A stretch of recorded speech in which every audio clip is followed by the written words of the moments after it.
Kính chào quý vị, chiều hôm nay là thứ Sáu ngày 12 tây tháng 1 năm 2024.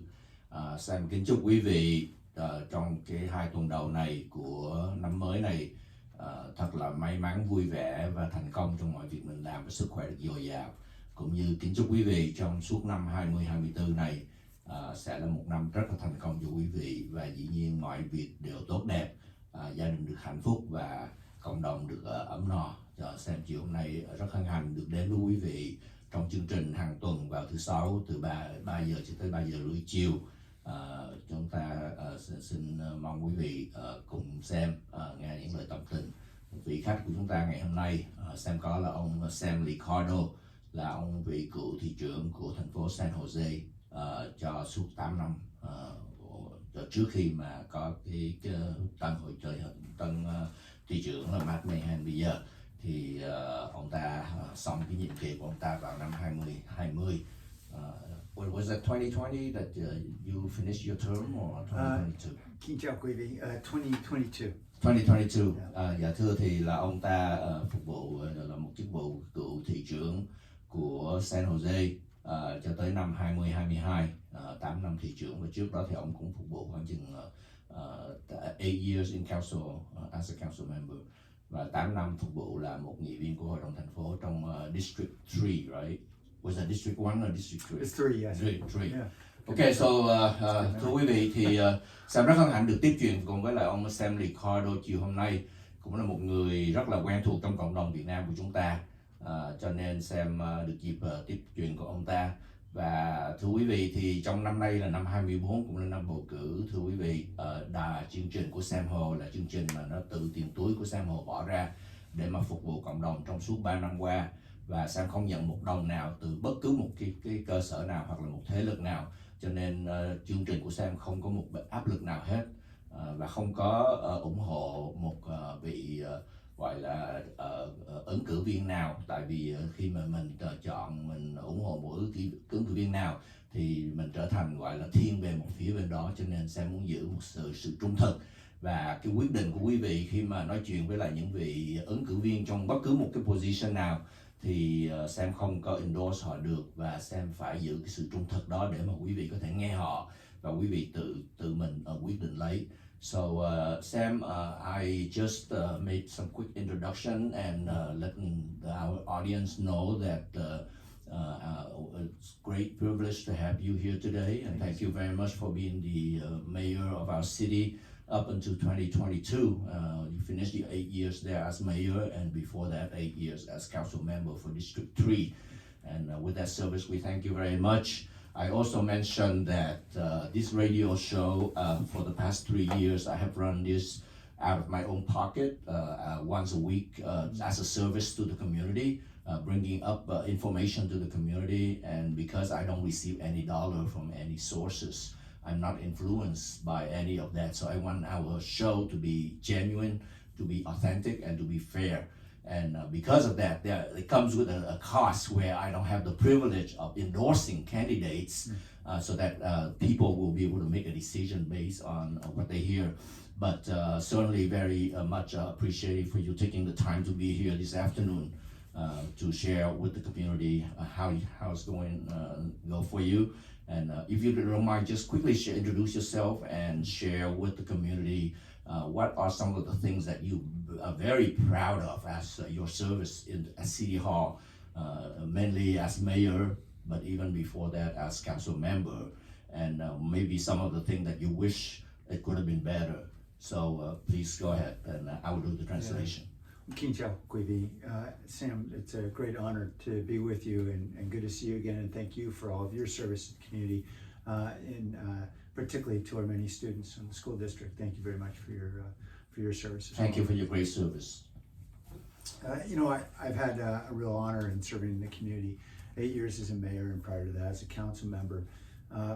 We started out, particularly in the Vietnamese American community, with a series of pledges that I had made when I was running for office, because I had a clear sense, I thought at the time, what I was hearing from different people about what was really wanted in the community. When I got into office, I started hearing different things and started realizing that while there was a lot of talk about a Vietnamese American community center, we actually had already rehabilitated an older community center, and the county was building its own center. And so people were telling me, what we really want is we want you to focus on a lot of basic things like, if you're a small business person in this city and you speak Vietnamese, we can't talk to City Hall. So the first things we did was let's try to make sure we create a planning position so that every small business person in this city, whether they speak Spanish, Vietnamese, or English, has someone they can talk to help navigate permitting and all the other challenges that business people have at City Hall. I can stop if you'd like to translate, if that would be helpful. Yeah. Và thưa quý vị thì ông thị trưởng Mayor Liccardo ông có chia sẻ rằng là ông cảm ơn cái dịp để mà đến đây với quý vị chiều hôm nay, và ông ta cũng cho biết rằng là ông phục vụ 8 năm là thị trưởng của thành phố và trước đó cũng là 8 năm cho nghị viện hội đồng thành phố. Ông ta nhớ rằng là khi mà ông ta vào chức thị trưởng đó thì ông cũng có nhiều cái lời hứa với lại cộng đồng. Một trong những lời hứa đó là liên hệ tới vấn đề mà xây dựng cái trung tâm cho cộng đồng người Việt. Trong khi đó thì trong thời gian đó thì cũng một lúc đó thì là county là gọi là quận hạt của Santa Clara County, họ cũng cùng lúc đang xây dựng một cái trung tâm Việt Mỹ, dịch vụ Việt Mỹ, cho nên đó là cái chương trình mà thời gian khi mà mình đang cố gắng xây một cái trung tâm cho người Việt, cộng đồng Việt Mỹ ở đây. Đồng thời là ông ta cho biết rằng là khi mà ông ta phục vụ thì họ cũng chú ý đến những cái thương gia, tiểu thương gia, là những small businesses trong các cộng đồng người Việt, người Mẹ, người da màu hay là tất cả những cái cộng đồng khác, thì để mà cố gắng giúp cho họ trong những cái thương gia của họ trong cuộc sống về thương mại. Thì go ahead. Yeah, I heard a lot of concern from parents about schools, and I know that's something you're deeply engaged with in community college district. What we heard so often from parents was, I can't afford an after-school program or summer school program for my kids. What can the city do? And we don't run the schools, but certainly we want to do everything we can to support our kids. So my first year, we launched a program called San Jose Learns. We focused on the 16 least affluent neighborhoods in the city where we'd launch after-school programs and summer learning programs focused on reading and math. That became very successful, and we got some support from philanthropy to expand that. And then we worked on a whole lot of other initiatives. We started a coding camp and community computer science learning module in our libraries that would be free for students. And we had a lot of companies that would pay for all of that. And so we helped more than 6,000 kids get introduced to coding and computer science in that way. We launched a program focused on helping first-generation students get to college. It was called San Jose Aspires. And I raised about $10 million from tech companies to support a program that essentially would give students in 2 East San Jose schools, high schools, essentially a digital roadmap about all the things they needed to do to fill out FAFSA forms and to understand financial aid and what kind of classes they needed to take and complete in high school to be CSU eligible, all those things. And then we would give the students through this digital platform scholar dollars. And they would take these scholar dollars over time, and after 4 years, then the scholar dollars became real dollars that they could use to offset college education. But the thing I think we did that was most impactful around education was a partnership we had with Eastside Union High School District to expand free broadband through Wi-Fi to more than 250,000 residents living in East San Jose. That took us about 3 years to build out, 3.5 years, but we're now successful in doing it. That means a lot of students are able to do their homework at home where they previously weren't, and I think that's very, very important to close the gap.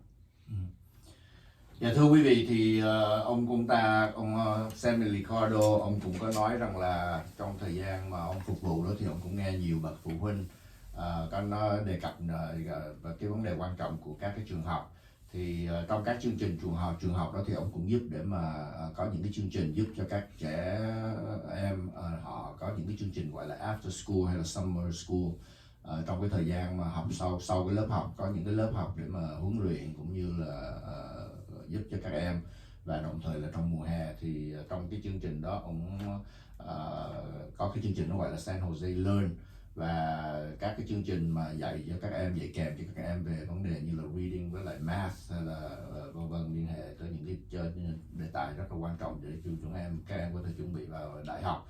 Đồng thời là ông cũng có mở một cái tạo ra được những cái chương trình như là coding camp, là cái chương trình mà giúp cho các em giỏi về computer để mà các em có thể học một cách kết quả hơn và chuẩn bị cho đại học. Thì cái computer science camp và học ở tại các cái library, và những cái chương trình đó là được miễn phí cho các em đó hết.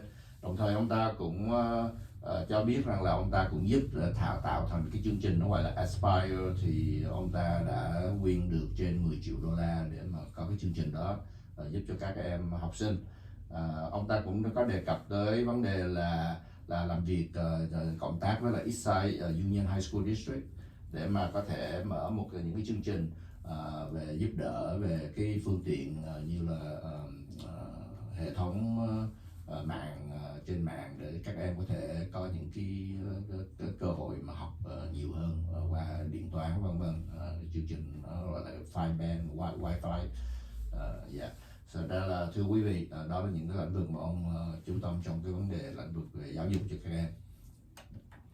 Thank you. And so, certainly we heard concerns about public safety as well. And I think like all big cities, San Jose was challenged, particularly through the pandemic. But when I came in, we had just lost more than 500 police officers through a lot of battles over things like pension reform. And so as I came into office, it was really important for me to do what we could to rebuild the police department. So we sat down with our 11 unions in the city and negotiated a settlement of all those battles, because we knew we had to do that to be able to move on as a city. It was important for me to be able to balance the budget. And so through those negotiations, we were able to save taxpayers a little more than $3 billion over the next 25 years. And at the same time get a settlement that the employees could live with, that they believe that would help us begin to attract employees again. And so we were able to hire police officers again, for example, and within 3.5 years we were able to add another 200 police officers to our department. And we didn't get back to where we were, but I think we were heading in the right direction, at least until the pandemic hit, and then there were some challenges. But the good news is I think that we were able to at least set the city on a path where our police department again became a place where people wanted to work, and it was a place that attracted good officers. And by the time I left office in 2022, we had the lowest homicide rate of any major city in the country, though obviously we still have crime, and any amount of crime is too much. But I'd like to think we made some important progress. Dạ thưa quý vị, thì có một cái điểm nữa ông ta cũng hãnh diện là trong cái thời gian ông làm thị trưởng của thành phố San Jose, thì ông cũng chú tâm về vấn đề mà gọi là public safety và vấn đề an ninh. Thì vấn đề an ninh nó rất là quan trọng, và trong khi đó thì ông ta nói rằng là cái lúc mà ông vào làm thị trưởng trước 8 năm trước, cái năm 22 đó, thì là họ đã gọi là công ty cảnh sát ở đây á, họ mất hết 500 nhân viên vị cảnh sát, bởi vì trong vấn đề mà cắt giảm ngân sách, cho nên nó thiếu hụt những cái lực lượng về cảnh sát. Cho nên ông ta ngồi xuống để mà thương lượng với lại khoảng là 11 union, là khoảng 11 cái cơ sở về lao động đó, có 11 cái bộ lao động đó, thì ông ta cũng ngồi xuống để mà thương lượng với họ. Và qua cái sự thương lượng đó thì kết quả rằng là ông giúp cho thành phố balance được cái budget, là để cho cái ngân sách nó được thăng bằng, không có bị hụt nhiều. Và như vậy nó đã giúp được trong cái đời sống của thành phố, và nó đã giảm thuế, tốn cái tiền thuế của dân cư tại San Jose tới trên 3 tỷ đô la trong vòng 5 năm sau. Đó là những cái thành công mà ông cảm thấy rất là hãnh diện về. Đồng thời là ông ta có thể thương lượng để mà các nhân viên làm việc ở tại thành phố đó họ có cái lương bổng để mà họ vẫn có thể sống một cách bình yên được. Đồng thời ông ta khi mà năm 2022 ông ta xong cái nhiệm kỳ của ông ta, thì họ đã mướn thêm được trên 250 vị cảnh sát cho cái police department tại San Jose. Ông ta đặc biệt là đặt cho cái vấn đề ngân sách của thành phố nó gọi là on the right path, là trên một cái tiến trình tốt đẹp hơn để mà có thể làm cho cái đời sống ở tại San Jose tốt đẹp hơn. Và đồng thời ông ta cũng hãnh diện rằng là trong thời gian đó cái số mà gọi là tử vong vì vấn đề giết người ở đây nó cũng là coi như là thấp nhất trong cái so sánh với các cái thành phố lớn ở tại Hoa Kỳ này. Ông ta cũng rất là hãnh diện trong vấn đề an ninh của thành phố. And then finally, I know I've talked quite a bit, I'll just end on housing, and I know that's a huge challenge for our city, and certainly we didn't fix that problem. But I heard very clearly a lot of concerns about high rents and the challenges of affording to live here. We reduced the rent control to 5% to help many of the tenants who are struggling, particularly during a lot of the spikes about 7 or 8 years ago. And we created what's called a rent registry, which is really important so that landlords could essentially be monitored both by the city and, in fact, by tenants as well, to make sure that rates were not being increased in excess of the rent control.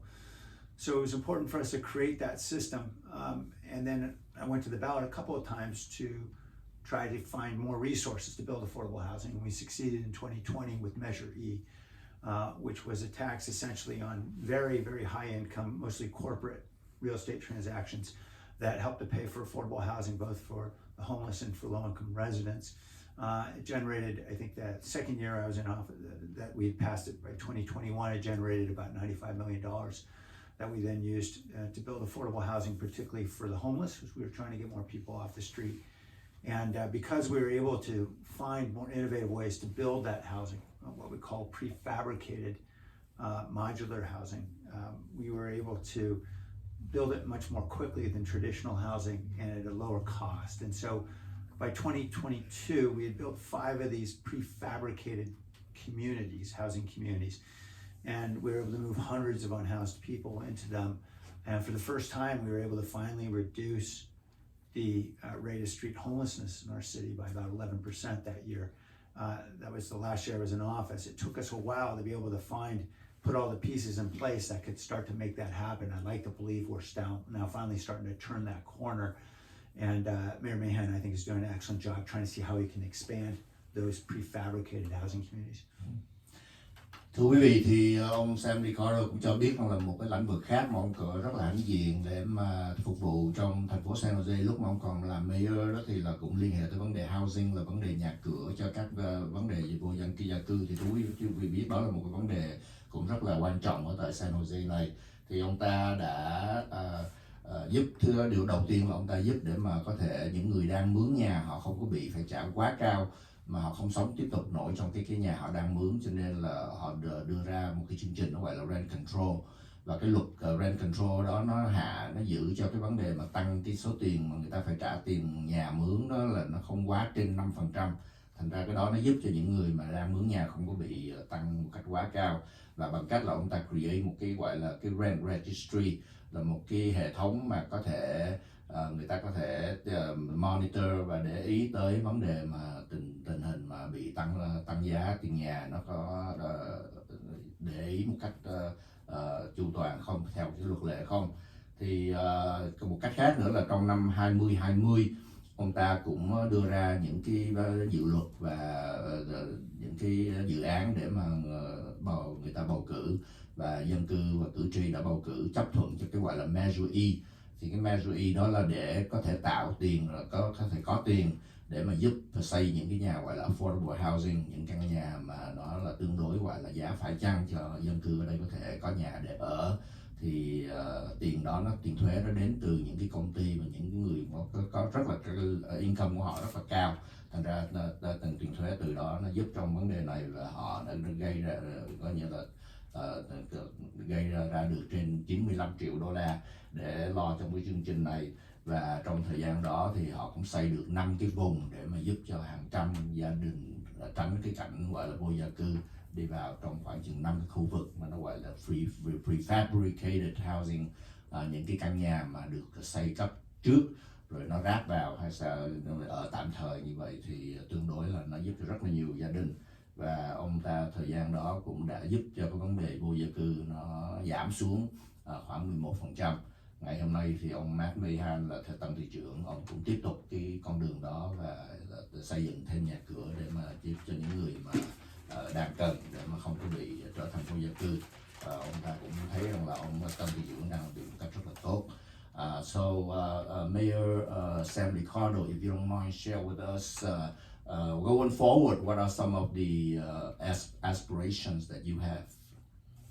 Well, going into Congress, what I know as a mayor is that I've spent dozens of hours walking the halls of Congress, typically pushing for a local initiative of some kind, a concern we have. And whenever I talk about things like homelessness or crime or the high cost of living, all too often I would hear from other members of Congress that those are just local problems. Those aren't national, federal problems. You guys need to deal with those locally. And I became convinced that that an awful lot of members of Congress were missing the boat. They didn't understand that these were actually national problems. Homelessness is terrible here in San Jose. We know we have far too many unhoused residents. The truth is it's terrible in lots of places. There are 44 cities in this country that have at least 1,000 unhoused residents. So this isn't just a local problem, it's a national problem. Crime was rising nationally after 2021. You know, we saw a lot of challenges with the high cost of living even before the pandemic. We look at utility rates and housing costs. And these are things that Congress can do something about. They're not just local concerns. And so what's important for me as I get into office as a member of Congress is to try to move this body in Congress to actually focus on what they consider to be local concerns, but what I think we all know to be national problems. Dạ, thưa quý vị, thì ông ta nói rằng là ông ta thời gian mà ông ta làm thị trưởng đó, ông ta cũng đi thăm viếng những cái văn phòng, những cái cơ sở của những vị gọi là dân biểu hạ viện cũng như thượng viện của quốc hội. Thì ông ta cũng chia sẻ về những cái nhu cầu địa phương, như là vấn đề về vô gia cư cũng như là vấn đề an ninh. Thì đối với ông ta thì ông thấy rằng là những vị dân biểu quốc hội đó, họ nghĩ rằng là đây là những cái vấn đề nó tính cách địa phương, thành ra địa phương phải lo. Nhưng mà ông ta biết rằng là đây là vấn đề là nó tính cách gọi là cả quốc gia chứ không phải là một vấn đề địa phương nữa, bởi vì có trên tới 44 cái thành phố lớn ở đây mà đã có trên 1.000 người vô gia cư trong các cái thành phố đó, thành ra đây là một cái vấn nạn mà nó có tính cách là tầm vóc của một cái quốc gia chứ không phải là chỉ là tại địa phương của thành phố không. Cho nên là những dân biểu quốc hội họ cũng cần phải đối phó với lại những cái vấn đề như là vô gia cư và vấn đề an ninh của thành phố nữa, chứ không phải là chỉ để cho thành phố lo những việc đó không. So tell me about your campaign right now for Congress. What made you interested in that? Besides just addressing some of these local issues that we think that is actually national issues. Well, we were only aware that Annie Eshoo, who's the current member of Congress representing that district that serves San Jose and a whole lot of communities up through the West Valley and into the northern part of the county and Palo Alto, Los Altos Hills and Mountain View, and then goes all the way into San Mateo County. It's quite a large, expansive district all the way up to Pacifica. So this is a community, obviously, that's fascinating in so many ways. This is a huge source of technological innovation for the world. It's a community that is incredibly productive, also very diverse, and with a lot of very different needs. So as I heard that that Congresswoman Eshoo was going to retire, this was probably about 6 weeks ago that I first learned of it. I talked with my wife about it at some length, and I was working at the time. I was teaching at Stanford University at the law school, and I was doing some other work advocating against utility rate increases with an organization we founded called Fair California. So I was doing a lot of work that I was very motivated by, but I felt that this was a rare opportunity. These seats only open every 30 or so years. And so I felt if I didn't try and give this a shot, then I'd probably regret it. This is an incredible opportunity to serve the community in a new way. Thưa quý vị, thì Sam có hỏi với ông ta rằng là có cái động cơ nào mà đưa cho ông ta đến cái quyết định là sẽ tranh đua cho cái chức vụ gọi là Congress person, Congress member, là một vị dân biểu quốc hội. Rồi đây là quốc gia, chúng ta có hạ viện và thượng viện, thì cái chức vụ mà gọi là Congress member này đó là một dân biểu hạ viện ở tại quốc hội. Cho nên ông ta chia sẻ rằng là trong thời gian mà ông ta trong khoảng chừng 6 tuần trước thì ông ta có nghe tin là bà Anna Eshoo là người dân biểu hiện tại của cái vùng mà nó cover cái địa lý là từ San Jose cho lên tới miền như là Palo Alto, Los Altos, lên tới San Mateo, rồi lên tới gần tới Pacifica.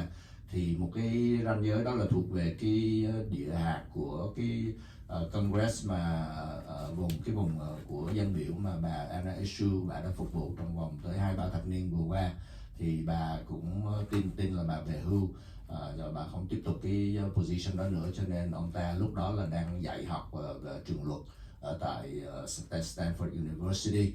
Thì ông ta nghe tin này và ông ta bàn tính với người vợ của ông ta, và ông ta thấy rằng là đây là dịp để mà ông ta có thể vào ghế của quốc hội để mà có thể phục vụ cộng đồng.